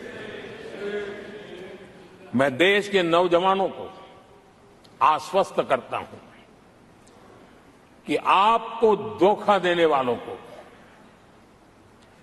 ये सरकार छोड़ने वाली नहीं है। मेरे देश के नौजवानों के भविष्य के साथ खिलवाड़ करने वालों को सख्त से सख्त सजा मिले, इसके लिए एक के बाद एक एक्शन लिए जा रहे हैं। संसद में इन गड़बड़ियों के खिलाफ सख्त कानून भी हमने बनाया है। हम पूरी सिस्टम को मजबूती दे रहे हैं कि भविष्य में मेरे देश के नौजवानों को आशंका भरी स्थिति में भी रहना न पड़े। पूरे विश्वास के साथ वो अपने सामर्थ्य को प्रदर्शित करें और अपने हक का प्राप्त करें। इस बात को लेकर के हम काम कर रहे हैं। आदरणीय सभापति जी, यहां कुछ आरोप लगाने की फैशन है, लेकिन कुछ आरोप ऐसे उसके जवाब घटनाएं खुद दे देती है और प्रत्यक्ष को प्रमाण की कोई जरूरत नहीं होती है। जम्मू कश्मीर में हाल में हुए लोकसभा चुनाव में मतदान के जो आंकड़े हैं वो पिछले 4 दशक के रिकॉर्ड को तोड़ने वाले हैं। और इसको सिर्फ कोई घर से गया बटन दबा के आया इतना नहीं है, भारत के संविधान को स्वीकृति देते हैं, भारत के लोकतंत्र को स्वीकृति देते हैं, भारत के इलेक्शन कमीशन को स्वीकृति देते हैं। ये बहुत बड़ी सक्सेस है आदरणीय सभापति। देशवासी जिस पल की प्रतीक्षा करते थे वो आज इतनी सहज सरलता के सामने दिख रही है। आदरणीय सभापति, बीते अनेक दशकों में बंद, हड़ताल, आतंकी धमकियां, इधर उधर बम धमाके की कोशिशें एक प्रकार से लोकतंत्र पर ग्रहण बनी हुई थी। आज इस बार लोगों ने संविधान पर अटूट विश्वास रखते हुए अपने भाग्य का फैसला लिया है। मैं जम्मू कश्मीर के मतदाताओं को विशेष रूप से बधाई देता हूं। आदरणीय सभापति जी, जम्मू कश्मीर में आतंकवाद से हमारी लड़ाई एक प्रकार से अंतिम दौर पर है, अंतिम चरण में है। आतंक के बचे हुए नेटवर्क को भी हम सख्ती से नेस्त नाबूद करने के लिए पूरी व्यूहरचना के साथ आगे बढ़ रहे हैं। बीते 10 वर्षों में पहले की तुलना में आतंकी घटनाओं में बहुत गिरावट आई है। अब पत्थरबाजी की खबरें भी शायद ही किसी कोने में एक आध बार आ जाए तो आ जाए। अब जम्मू कश्मीर में आतंक और अलगाव खत्म हो रहा है और इस लड़ाई में जम्मू कश्मीर के नागरिक हमारी मदद कर रहे हैं, नेतृत्व कर रहे हैं। ये सबसे जरा विश्वास पैदा करने वाली बात है। आज वहां टूरिज्म नए रिकॉर्ड बना रहा है, निवेश बढ़ रहा है। आदरणीय सभापति जी, आज जो नॉर्थ ईस्ट को लेकर सवाल उठाते हैं, उन्होंने नॉर्थ ईस्ट को अपने हाल पर छोड़ के रखा था, क्योंकि उनकी जो चुनावी हिसाब किताब होता है, नॉर्थ ईस्ट से इतनी ही लोकसभा की सीटें हैं, क्या उससे राजनीति में फर्क पड़ता है? कभी कोई परवाही नहीं, उसे उनके नसीब पर छोड़ दिया था। हम नॉर्थ ईस्ट को आज देश के विकास का एक सशक्त इंजन बनाने की और ताकत से लगे।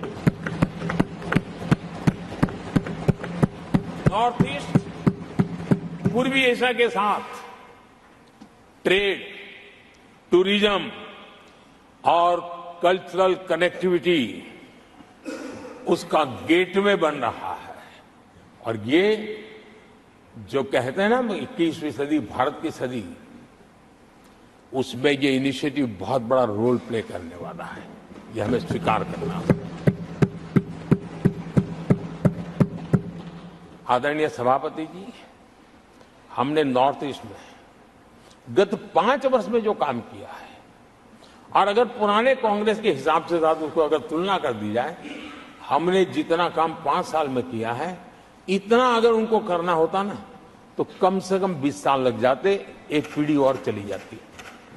हमने इतना तेजी से काम किया है। आज नॉर्थ ईस्ट की कनेक्टिविटी उसके विकास का मूलभूत आधार है, उसको हमने प्राथमिकता दी है।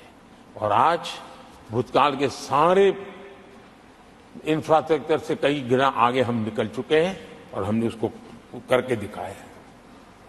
आदरणीय सभापति जी, नॉर्थ ईस्ट में स्थायी शांति के लिए 10 वर्षों में अनेक प्रयास किए गए हैं और निरंतर प्रयास किए गए हैं।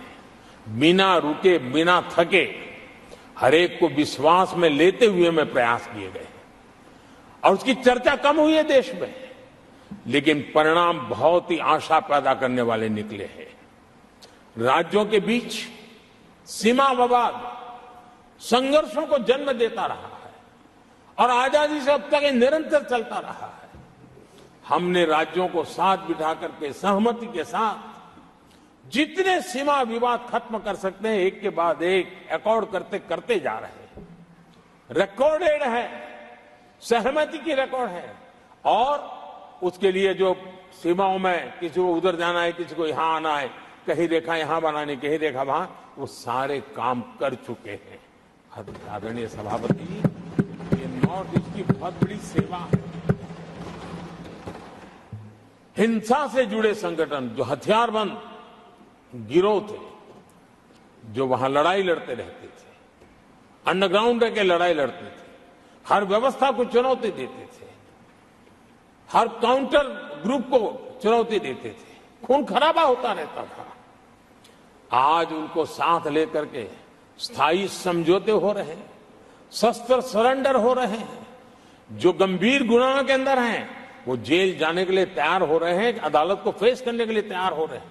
न्याय तंत्र के प्रति भरोसा बढ़ना, संविधान के प्रति भरोसा बढ़ना, भारत के लोकतंत्र के प्रति भरोसा बढ़ना, भारत के गवर्नमेंट की रचना पे भरोसा करना, ये इसमें से अनुभव होता है और आज हो रहा है। आदरणीय सभापति जी, मणिपुर के संबंध में मैंने पिछले सत्र में विस्तार से बात कही थी, लेकिन आज मैं फिर से एक बार दोहराना चाहता हूं। मणिपुर की स्थिति सामान्य करने के लिए सरकार निरंतर प्रयासरत है। वहां जो कुछ भी घटनाएं घटी, 11,000 से ज्यादा एफआईआर की गई है। मणिपुर छोटा सा राज्य है, 11,000 एफआईआर की गई है, 500 से ज्यादा लोग अरेस्ट हुए हैं। आदरणीय सभापति जी, इस बात को भी हमें स्वीकार करना होगा कि मणिपुर में लगातार हिंसा की घटनाएं कम होती जा रही है। इसका मतलब शांति का आशा रखना, शांति पे भरोसा करना संभव हो रहा है। आज मणिपुर के अधिकांश हिस्सों में आम दिनों की तरह स्कूल चल रहे हैं, कॉलेज चल रहे हैं, दफ्तर और दूसरे संस्थान खुले रहे हैं।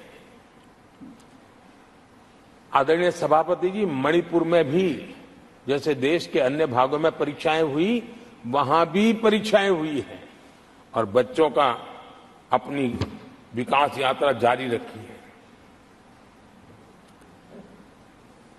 आदरणीय सभापति, केंद्र और राज्य सरकार सभी से बातचीत करके शांति के लिए, सौहार्द रास्ता खोलने के लिए लगातार प्रयास कर रही है। छोटे छोटे इकाइयों को जोड़ करके इन ताने बाने को गूंथना एक बहुत बड़ा काम है और शांतिपूर्ण तरीके से हो रहा है। बीते समय में पहले की सरकारों में ऐसा नहीं हुआ है। गृह मंत्री स्वयं कई दिनों तक वहां रहे हैं, गृह राज्य मंत्री हफ्तों तक वहां रहे और बार बार वहां जाकर के संबंधित लोगों को जोड़ने का प्रयास करते रहे हैं। आदरणीय सभापति जी, पॉलिटिकल लीडरशिप तो है ही, लेकिन सरकार के सभी वरिष्ठ अधिकारी जिसका जिसका इन काम से संबंध है, वे लगातार वहां फिजिकल जाते हैं, लगातार वहां संपर्क में रहते हैं और समस्या के समाधान के लिए हर प्रकार से प्रयासों को बल दिया जा रहा है। आदरणीय सभापति जी, इस समय मणिपुर में बाढ़ का भी संकट चल रहा है और केंद्र सरकार राज्य सरकार के साथ मिलकर के पूरा सहयोग कर रही है। आज ही एनडीआरएफ की 2 टीमें वहां पहुंची है, यानी कि प्राकृतिक मुसीबत में भी केंद्र और राज्य मिलकर के मणिपुर की चिंता कर रहे हैं। आदरणीय सभापति जी, हम सभी को राजनीति से ऊपर उठ करके वहां की स्थिति को सामान्य बनाने में सहयोग करना चाहिए।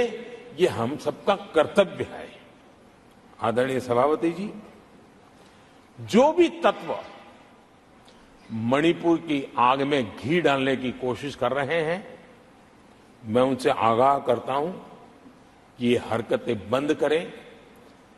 एक समय आएगा मणिपुर ही उनको रिजेक्ट करने वाला है, ऐसे लोगों को।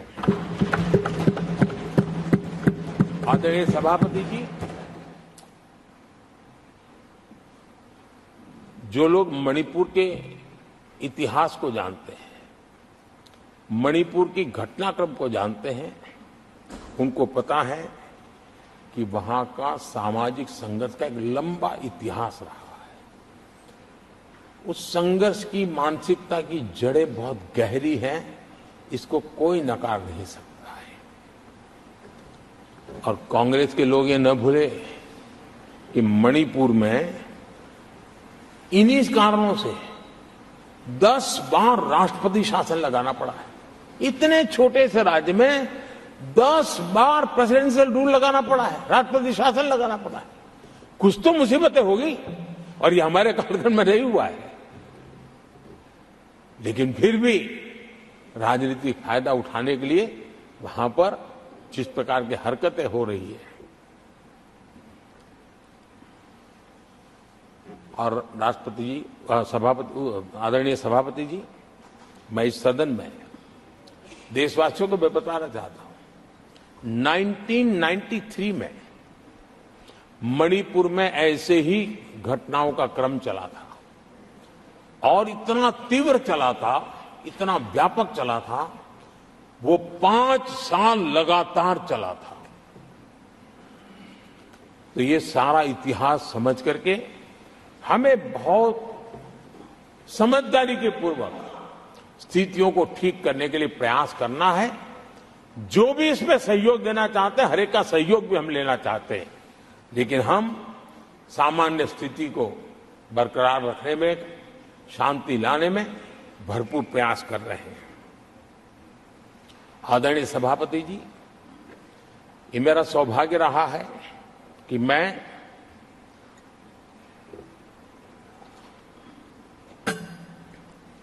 प्रधानमंत्री प्रधान सेवक के रूप में यहां आया। उसके पहले लंबे अरसे तक मुझे मुख्यमंत्री के रूप में सेवा करने का अवसर मिला था, और इसके कारण मैं अनुभव से सीखा हूं कि फेडरलिज्म का महात्म्य क्या होता है, और उसी में से कोऑपरेटिव फेडरलिज्म और उसी में से कॉम्पिटिटिव कोऑपरेटिव फेडरलिज्म, इन विचारों को मैं बल देता आया हूं। और इसीलिए जब G20 समिट हुई तो हम दिल्ली में कर सकते थे, हम दिल्ली में बहुत बड़ा तामझाम के साथ मोदी की वाहवाही कर सकते थे, लेकिन हमने ऐसा नहीं किया। हमने हर देश के हर राज्य के अंदर अलग अलग कोने में G20 के महत्वपूर्ण कार्यक्रम किए।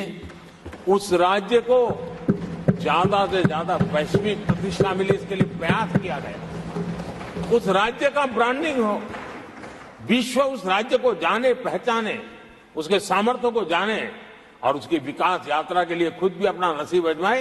इस दिशा में हमने काम किया है, क्योंकि हम जानते हैं कि फेडरलिज्म के और रूप होते हैं। आदरणीय सभापति जी, जब कोविड के खिलाफ हम लड़ाई लड़ते थे, जितनी बार मुख्यमंत्रियों के साथ संवाद हुआ है, शायद हिंदुस्तान की आजादी के इतिहास में इतने कम समय में इतनी बार नहीं हुआ है, हमने किया। आदरणीय सभापति जी, ये सदन एक प्रकार से राज्यों से जुड़ा हुआ सदन है, और इसलिए राज्यों के विकास के कुछ फोकस एरिया, उसकी चर्चा इस सदन में करना मैं उचित मानता हूं। और मैं कुछ आग्रह भी साझा करना चाहता हूं। आज हम एक ऐसी स्थिति में हैं जहां हम अगली क्रांति का नेतृत्व कर रहे हैं। इसलिए सेमीकंडक्टर्स और इलेक्ट्रॉनिक मैन्युफैक्चरिंग जैसे सेक्टर्स में हर राज्यों ने बड़ी प्राथमिकता से साथ अपनी नीतियां बनानी चाहिए, योजनाओं लेकर के आगे आना चाहिए। और मैं चाहता हूं कि राज्यों के बीच विकास की स्पर्धा हो, निवेश आकर्षण करने वाली नीतियों में स्पर्धा हो, और वो भी गुड गवर्नेंस के माध्यम से हो, स्पष्ट नीतियों के माध्यम से हो।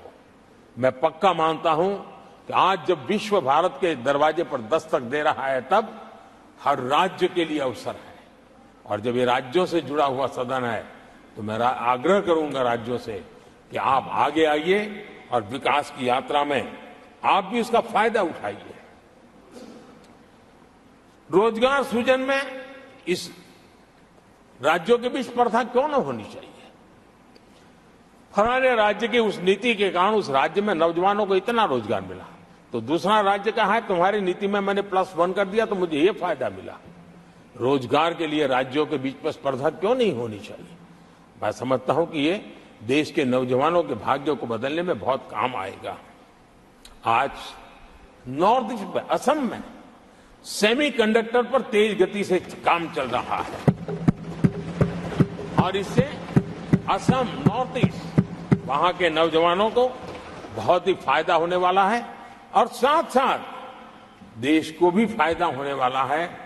और नॉर्थ ईस्ट की धरती, क्योंकि एक राज्य सरकार जब एग्रेसिवली नीतियों को लेकर के आती है, तो उसका आदरणीय सभापति जी, यूएन ने 2023 को ईयर ऑफ मिलेट्स के रूप में घोषित किया था।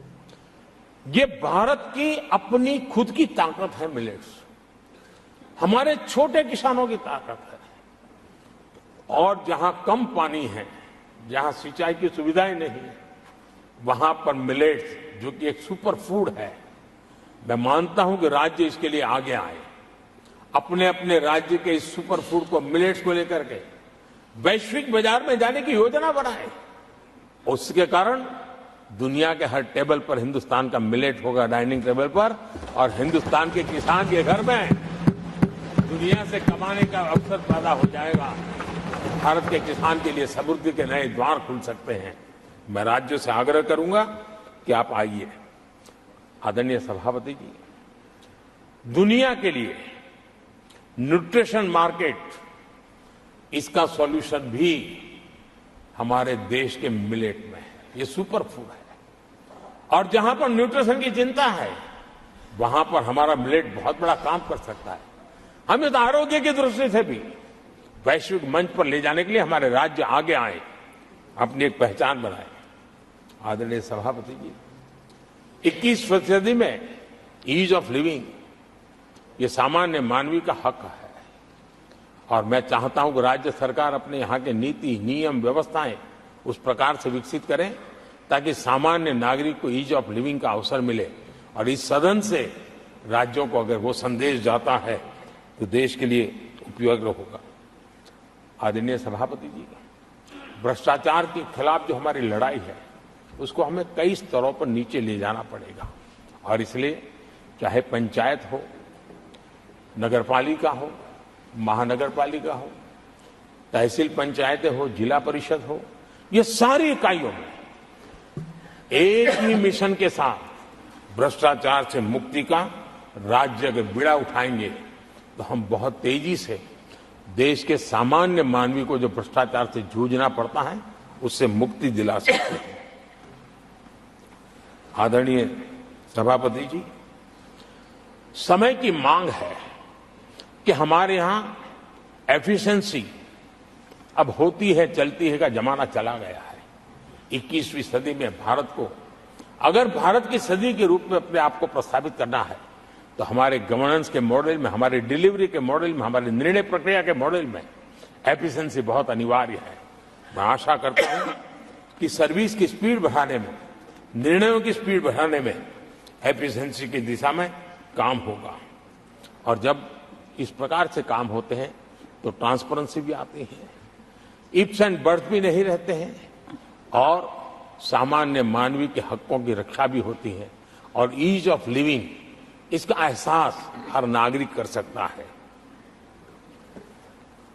आदरणीय सभापति जी, मेरा एक कन्विक्शन है और मैं मानता हूं कि आज समय की मांग है कि हमारे देश के नागरिकों के जीवन से सरकार की दखल जितनी कम हो उस दिशा में हमने प्रयास करना चाहिए।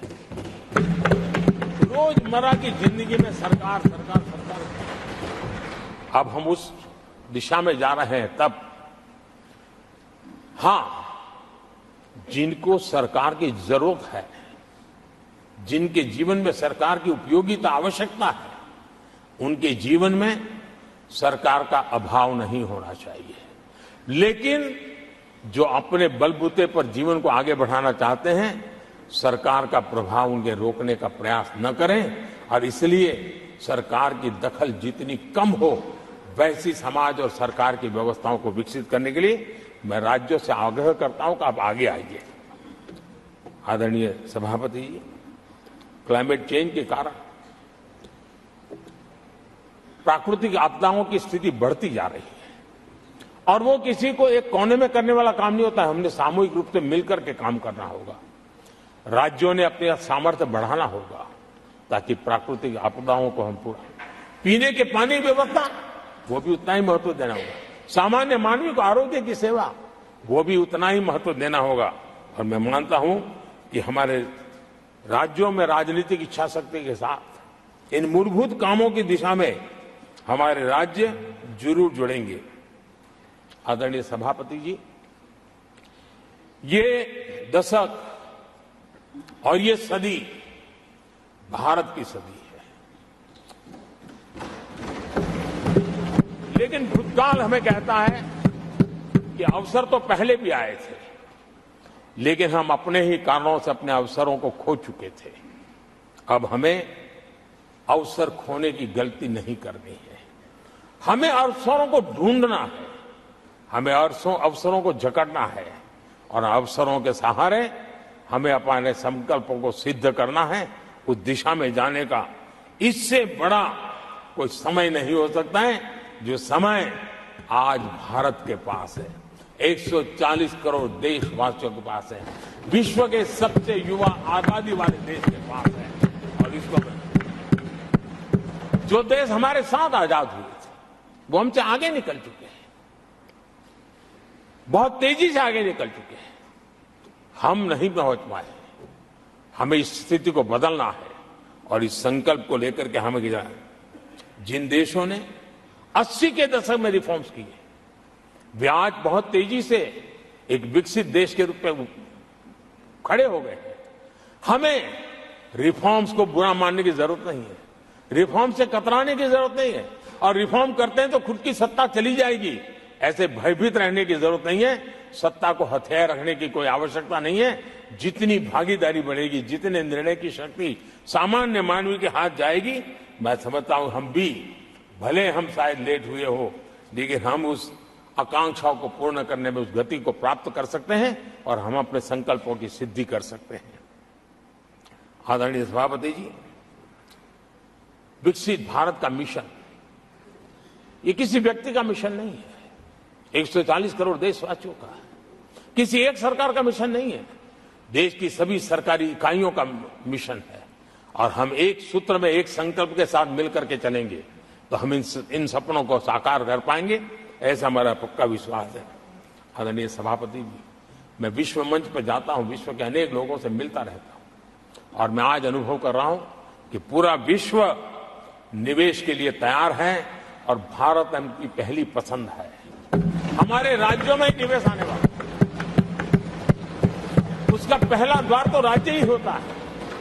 अगर राज्य जितना ज्यादा इस अवसर को जुटाएंगे, मैं इसको मानता हूं उस राज्य का भी विकास होगा। आदरणीय सभापति जी, जिन जिन बातों को हमारे माननीय सदस्यों ने उठाया था, उन सबको संकलित रूप में जानकारी देने का मैंने प्रयास किया है, और आदरणीय राष्ट्रपति महोदय ने जो अभिभाषण दिया, जो हमारे लिए दिशा निर्देश दिए हैं और देश के सामान्य मानवी के अंदर जो उन्होंने विश्वास पैदा किया है, इसके लिए मेरी तरफ से भी और इस सदन की तरफ से भी मैं राष्ट्रपति जी का हृदय से बहुत बहुत आभार व्यक्त करते हुए मेरी वाणी को विराम देता हूं। बहुत बहुत धन्यवाद।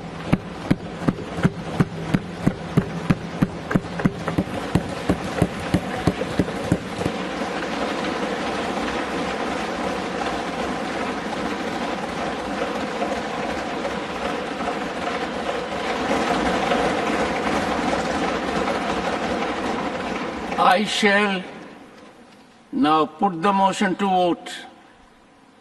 The question is that an address be presented to the President in the following terms: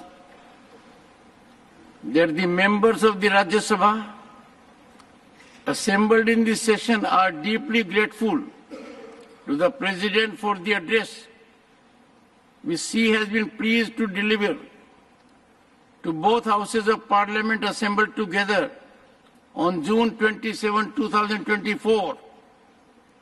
Those in favor will please say aye. Aye. Those against will please say no.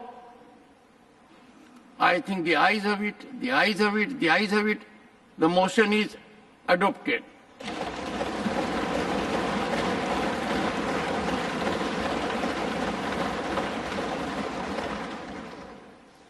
Honorable members, we have come to the conclusion of 264th session of Rajya Sabha.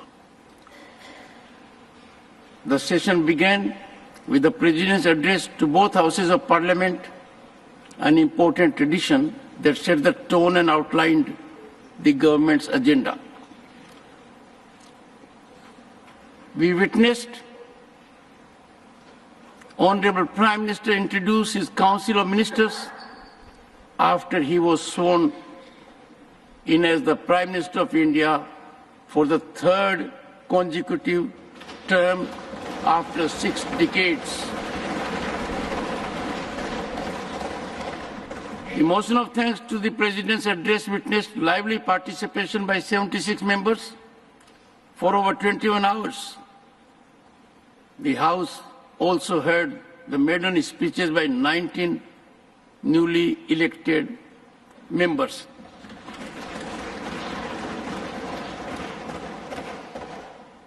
The Honorable Prime Minister gave a spirited address while participating in the debate. Though the House lost 43 minutes due to forced adjournments, shortfall of which was made up by continuing discussion during the lunch break and sitting beyond the scheduled time. Due to extended sitting, total duration of business was finally extended by 3 hours beyond the scheduled time, and therefore we scored more than 100% in our productivity. While there was active participation from both the Treasury as well as the opposition benches, I was constrained to make some poignant observations that weighed heavily on my mind over the disruptions that marred the proceedings. Witnessing seasoned members conduct themselves irresponsibly was particularly disheartening. I wish to reiterate that disruption not only impede the transaction of listed business, but also erode the prestige of this esteemed institution.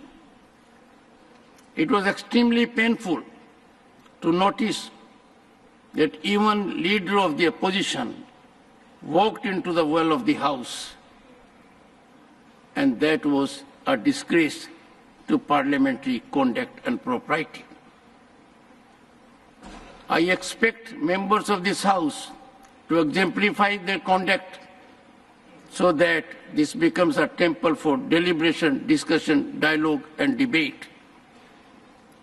Their walkout today was extremely painful. It was a historic occasion.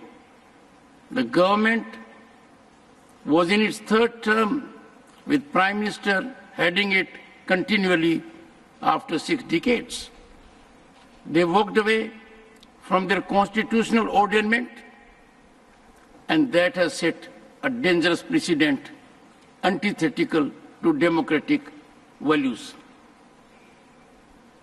Honorable members, I extend my heartfelt appreciation to Honorable Deputy Chairman Sri Harivansh, who has lent me strength on every occasion and guided me by his wise counsel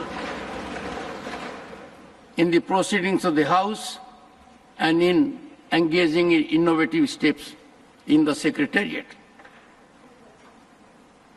Members on the panel of Vice Chairpersons are also due for thanks for assisting me in conducting the proceedings of the House. 50% of them constitute women members of this House.